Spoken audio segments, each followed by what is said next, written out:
Hey everyone, welcome to Locked On Lakers for Monday. Brian Kamenetsky, Andy Kamenetsky. No LeBron James Sunday against Portland. Anthony Davis stepped up big. That's next. You are Locked On Lakers,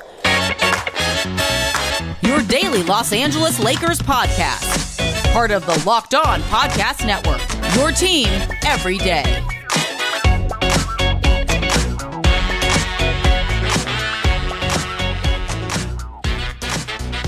Thanks to everybody for making Locked On Lakers your first listen of every day, Monday through Friday, no matter how or where you get your podcast. It's always going to be free. It's never going to be behind a paywall. Locked On Lakers on YouTube is where you can go hang out with over 21,000 subscribers, almost 22,000 now, who are excited by Andy, a 2-game win streak. When it's 2, you can call it a streak for the Lakers. They defeat Portland at the Crypt on Sunday, 116-110. Big news in this game. LeBron James did not play. If you missed the game on Friday, collided, sort of banged shins, basically, and knees and shins with Kevin Durant of the Phoenix Suns. And after the game, woke up the next day, was kind of uncomfortable. So I saw it described as a shin contusion, a calf contusion, discomfort with it. But bottom line, he didn't feel great. And the Lakers being very cautious with the injury, he sat out on Sunday. Yeah, I mean, the good news is it has also been described as nothing they are really worried about. Darvin said before the game, quote, he being LeBron has some issues in that shin that got knee in the last game, so we're just being proactive. No reason to run him to the ground this early as opposed to what they did in the previous 8 games. But, this 9th, or, now it would be a little bit too much running him into the ground. But it's an opportunity to where he can get some treatment, not force it. And Darvin added that he didn't think the injury was, quote, anything major. But, they've got a couple days off before they have a back-to-back starting on Tuesday. So, in theory, you're playing a Portland Trailblazers team that doesn't have Scoot Henderson, doesn't have Robert Williams. Unfortunately, he's going to be out for the season with a knee injury. You don't have Anthony Simons. Should be just easy trucking of this team that, quite frankly, has no incentive to win. Well, no, they're not tanking yet, Andy. Come on now. No, but you are they correct. Don't have to tank. What do you mean part of the calculus? Tanking. They don't have to tank. Right. Tanking is some teams tank, others have tanking thrust upon them. Right. But like you're saying, I mean, part of the calculus here is you ought to be able to beat. You ought to be able to beat Portland, who play hard to their credit and all that kind of stuff, but don't have a ton of talent. You ought to be able to beat that team, even if LeBron doesn't play, even with the other guys missing. I have to figure that is part of the calculus that they're making. Yeah, and look, in the end, they got it right. The Lakers were able to win. For what it's worth, one of the guys missing, Jared Vanderbilt, Mike Trudell, a friend of the show who is part of the Spectrum broadcast team, said during a sideline report that Jared Vanderbilt is expected to there's expected to be an update on Vanderbilt's status tomorrow, I guess either a team announcement or during practice, depending on whether the team practices or not. But either way, at some point Monday, there should be some clarity offered for Vanderbilt. So hopefully that clarity is ready to start playing really soon, because they miss the guy. Yeah. And we'd like to have other front court options so Anthony Davis doesn't have to play 41 minutes like he did in tonight's game. Yeah, and the Lakers played with, we'll talk about it, with a very short rotation, even with a couple guys, available in terms of AD's back, Hayes is back, and Max Christie played in Sunday night's game, but a couple guys didn't play particularly well. So they had to lean on the starting lineup for sure. And that really includes Anthony Davis. And so when you talk about these moments where LeBron doesn't play, and we certainly saw this last season in that stretch of games where LeBron got hurt, and we all assumed that the Lakers season was pretty much over at that point. And instead, the Lakers play very well without LeBron. And it was because at its core, Anthony Davis rose up to the occasion and played some phenomenal basketball over the second half of the season while LeBron was missing. It was exactly that on Sunday. 30 points, 13 rebounds, 6 assists, 3 blocks, 10 of 20 from the floor, 10 of 12 from the free throw line, helping propel a Lakers attack 81% from the line. So very solid effort there. He was tied for the team lead with a plus 17 in his 41 minutes. It was exactly the type of performance that you need from AD when LeBron is gone and the Lakers are otherwise shorthanded. It was top notch in that regard. In particular, too, it was big in the second half. His second half line, Anthony Davis, 19 points, 7 boards, 7 of 7 at the line, 3 assists, a block. Very much I got this takeover when the team really needed it. During the Spectrum Sportsnet postgame show, they noted how since the 82-83 season, the most games for a Laker with at least 30 points, at least 10 rebounds, at least 3 blocks, Anthony Davis has 19, and the way the graphic seemed, presumably behind just one Shaquille O'Neal, who has 71 of those, which had James Worthy just cracking up. That is an insane number. I mean, like, Anthony Davis is great, but with all due respect, he ain't Shaq. But you know what?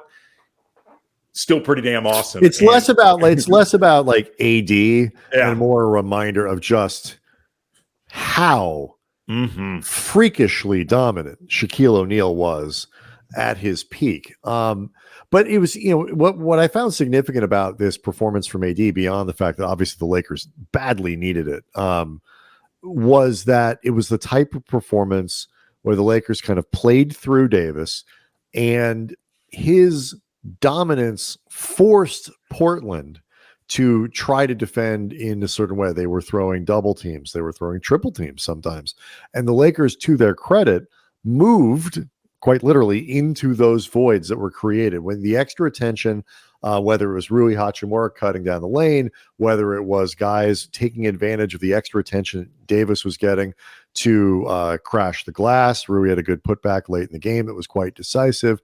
7 offensive rebounds for the Lakers over the course of the game. But this was a night where they only made 4 3-pointers in the entire game. And half of them were Austin Reaves. Yeah, it was a very rare game where one team has 4 3-pointers, the other one has 13, and the team with 4 won. But it was in part because the Lakers shot well at the line, which I mentioned. They only turned the ball over 9 times, and they really had an offense thanks to AD's dominance and the way that he forced Portland to defend him, that they were able to make it work. If Davis isn't dominant, then the Lakers don't have the space to create some of the buckets that they did. I mean, their offense really was predicated on his excellence, I thought, over the course, like you said, particularly in the second half. Yeah, they outscored Portland 68-48 in the paint, 30-7 at the free throw line. And, the whole team did a really, really good job just, making those timely cuts. D'Angelo Russell, I think we'll end up talking about it a little bit more at length, but just to make sure it is noted, depending on where the show goes, his playmaking in this game was fantastic. 11 assists against just 1 turnover. And honestly, he could have probably had 15 or 16 assists in this game if, a couple other shots went down. There were a few times where I remember, like, Jackson Hayes off the top of my head, like, wasn't ready for a really good pass from D'Lo. The team, he was, but in particular, very, very good at spotting guys, cutting off ball. Like, he was really seeing the whole court extremely well. And the team, I think, was really mindful of the idea of, okay, the shots are not falling. We've got to find ways to generate actual shots beyond just the free throw line. And they created good looks for themselves on the move at the rim and just took advantage of, Portland not being able to, they are a better defensive team than they have been in the past, but right. And they play very hard. They have been, especially with a lot of guys injured, surprisingly competitive, but they're not talented. They're not overly talented. They're not a high-end team. And it's a team. there's a lot about this win kind of sparked some memories for me, which I want to get into. We'll obviously get a little bit more into LeBron, and we do want to spend some time on D'Angelo Russell, because while some of you people out there are not just are finding a lot of reasons and a lot of opportunities to harp on any little mistake, any little something, D'Angelo Russell's playing really well for this team right now in important ways. So we'll break all that down next. Locked On Lakers is brought to you by PrizePicks, the largest independently owned daily fantasy sports platform in North America. Instead of battling thousands of other players, including pros and sharks, you just pick more than or less than on 2 to 6 player, their stats, projections, and watch the winnings roll in up to 25 times your money. And with basketball now in full swing, you can pick combo projections across football and basketball from the Specials League, created specifically for projections that include 2 or more players from different sports or leagues. For example, LeBron James and Travis Kelce at a 10.5 combo for 3-pointers made and total receptions. And with the PrizePicks reboot policy, your entries stay in play even if one of your players gets injured. If you have a player who exits the game in the first half because he got hurt, doesn't return in the second half, that player is rebooted. PrizePicks is the only daily fantasy sports platform for NFL, NBA with injury insurance. Go to prizepicks.com/lockedonnba. Use the code LockedOnNBA. Again, for the first deposit match up to $100. Again, prizepicks.com/lockedonnba. PrizePicks, daily fantasy sports made easy. So what stuck out to me for this one, Andy, was that how much of it really did fit the template of when they were successful last year. Because they were often, I should say, not an artful team offensively, but they had a pretty consistent formula. They didn't shoot the ball particularly well from outside, which is why they tried to overhaul all of that in the offseason. But they got to the line themselves. They kept people off the line.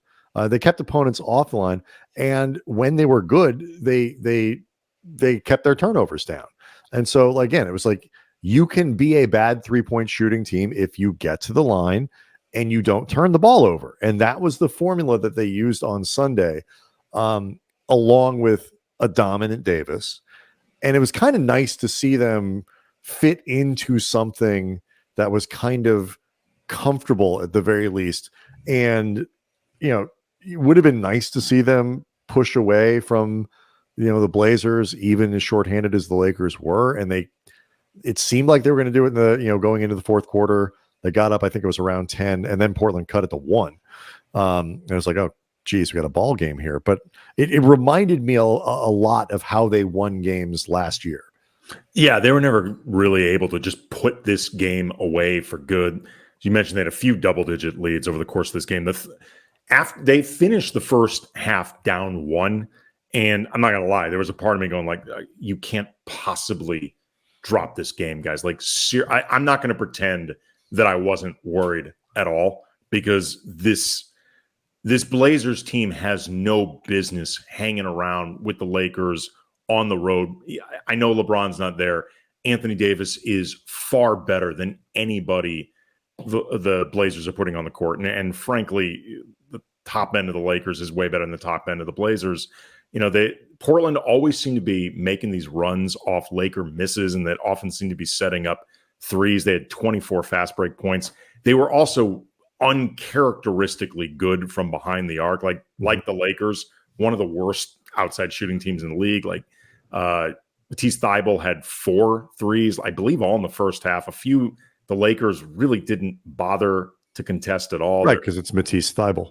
Well, but he's shooting like 35% this year. Like, sure, but these are sort of shots that you are like, when you draw it up, you're like, okay, Matisse Thybulle from 3 is something that you certainly are willing to concede if it means not, closing out the wrong way and like opening up a drive to the basket or whatever it might be. And there was a center named Duop Reath who made 3. And like, I don't know if this is typical for him, not typical, because He's a 27-year-old rookie making his NBA debut. So I guess I can forgive the Lakers. Kudos to him. Yeah, I mean, I guess I can forgive the Lakers for not exactly knowing his scouting report. But ultimately, I thought eventually they just did a good job of pushing their advantages, particularly size. Mm-hmm. You also, though, look back on certain things that happened. Like I mentioned, they finished the first half down 1, but Cam Reddish, who had another really good game, he finished with 18 points, 7 rebounds, 3 steals, and 2 assists. But in the first quarter in this game, he had 10 points in like the first 90 seconds.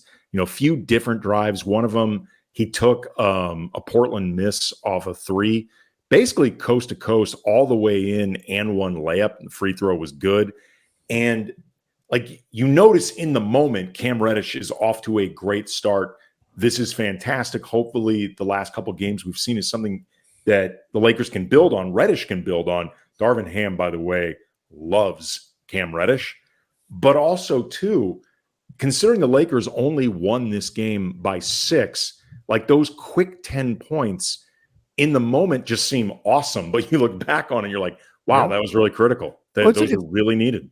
Yeah, it's a good reminder that 31-point first quarter, like the points in the first quarter count as much as the ones in the fourth. And, if you don't get those quick 10, then maybe you're playing uphill in the second quarter. Maybe Portland's up by 5. Maybe they're up by 7. Or, you give a young team a chance to feel really good about themselves and with a little bit more cushion going into the second half. And Reddish has been really good for the last couple games. And I think there are not a lot of guys who benefit. He played 38 minutes on Sunday. On Friday, I know he was at least 30. He played 28 against me. I thought it was more than that. I thought it was over 30, but he played a lot of minutes against the Suns on Friday. I feel like Reddish is somebody who benefits from knowing that there isn't going to be a quick sub, knowing that he's going to have time to play, some significant minutes of the game. That's not going to be something that's going to be available to him, knock on wood, when LeBron's available, Vanderbilt's available. You get Gabe Vincent back in the lineup and stuff like that. But hopefully he can carry those things, because you're right. I think Darvin loves both the potential of Reddish. I think he loves the concept of this kid. He's still young enough to be called that. Being able to find a niche and thrive. I get the impression he just likes him personally. Thinks he's just like a good human. And this is where I saw somebody point this out on Twitter, and I completely agree. I apologize for not attributing it, but I think you're right. This is where sort of Darvin as a player's first coach really makes a difference, because for guys like him, they get a lot of confidence hearing it from the coach. And maybe people like us look at it and be like, okay, let's dial it back a little bit. Maybe, we're not quite at that level, whatever it might be. But for Cam Reddish himself, hearing that stuff from your head coach and then being able to go out and play 38 minutes in a game, that's very beneficial for him. So then the key for Reddish is going to be translating Friday's effort, Friday's consistency, Sunday's effort, Sunday's consistency to the games where he gets 13 minutes or 17 minutes as opposed to 27, 28, 35. Well, I mean, hopefully just seeing the success that he's having in this lane with this team, because even though he's getting more minutes now than certainly was the expectation, I think, for anybody heading into this season. Like if the team was at full strength, it was an open question as to whether or not he'd be in the rotation. Right. That is in part because we were expecting Christie to be playing, which he is not. No, but what I think has been good about Cam during these last few games where he's been very productive is I don't think he's forcing shots. Like he happens to be scoring, but I don't think he's just looking for his. Darvin also after the game praised Rui filling in essentially for LeBron in that starting lineup. 19 points. Rui, I thought in particular, did a really good job just continually filling open spaces and getting found. Like the big energy plays. Taurean Prince had a massive energy play down the stretch. That steal, a ball that Portland thought was just going out of bounds.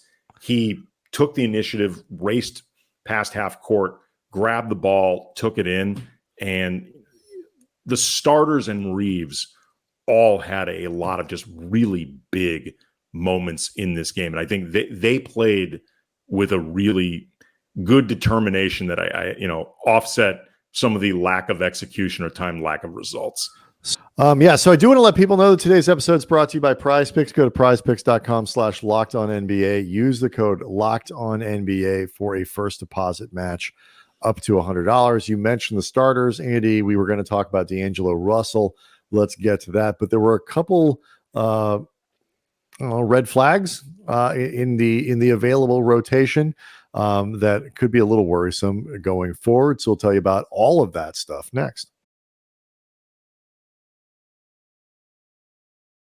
Locked On Lakers is brought to you by Jace Medical, and we really enjoy having our time with you, the Locked On Lakers audience, building a connection, celebrating wins, lamenting losses, debating rotations, and all sorts of different stuff. Hopefully we are removing some of the stress in your lives through this show, but also we can offer you some advice for that day-to-day stress as well. And whether you're on an extended vacation, bracing for a weather event or some natural disaster, limited by yet another supply shortage, you have to be able to expect the unexpected and be covered, friendos, thanks to our friends at Jace Medical. Life-saving antibiotics and a long list of daily medications can be ordered in a 1-year supply, even ED generics for Cialis, Viagra, and Revatio prescriptions. They're available because Jace Medical allows you to customize your Jace case with dozens of add-on medications for your family needs. Go online right now to jacemedical.com. Receive your 12-month supply for your daily medication. Remember, again, to use that promo code Locked On at the checkout for a $20 discount as well. Again, JASEmedical.com. So this was an important one for the Lakers because you look at what they have coming up this week, and it's you mentioned the back-to-back, and it starts with a Memphis team that probably would only have one win if they didn't have the good fortune of getting to play the Clippers over the weekend. Man, that is just not working. While the Kings have, I think, are a very good team, they have struggled early in the season. And so the Lakers could be catching them at a bit of a vulnerable time. So, in a schedule that has not been particularly helpful. And then they have Portland coming up again, too. I was about to say 2 of the next 3 games, because the third one is against Portland, are at the very least extremely winnable. Houston continues to play really well, so that's a tough game at home. But then you have Utah. And so, it's not a soft schedule because then, it's still Dallas, Cleveland, Philly coming up on a tough road trip. But, it's a little softer given how bad and challenging it has been. So getting this win, you can't give away games. And so the Lakers, it was inelegant.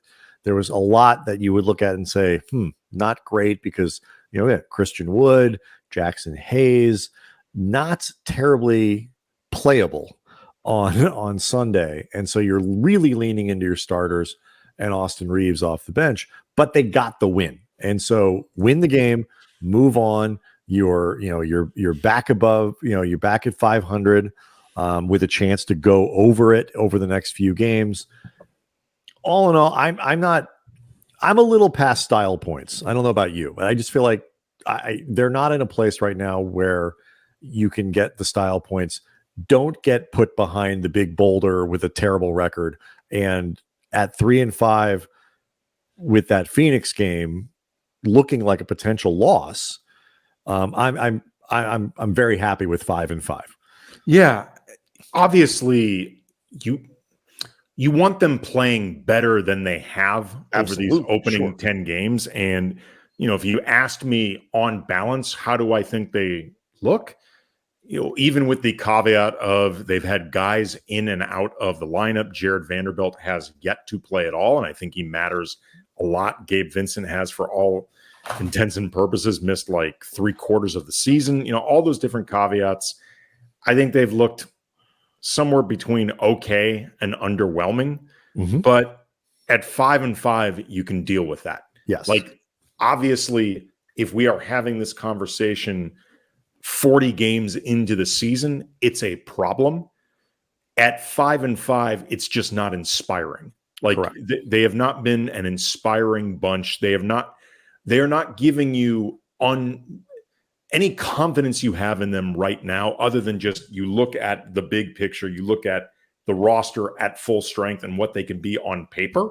And I think it's still perfectly acceptable to be optimistic with that. What we've seen, though, so far, I think the confidence meter can only go so high. Mm-hmm. But the bottom line is they've maintained a 500 record during this.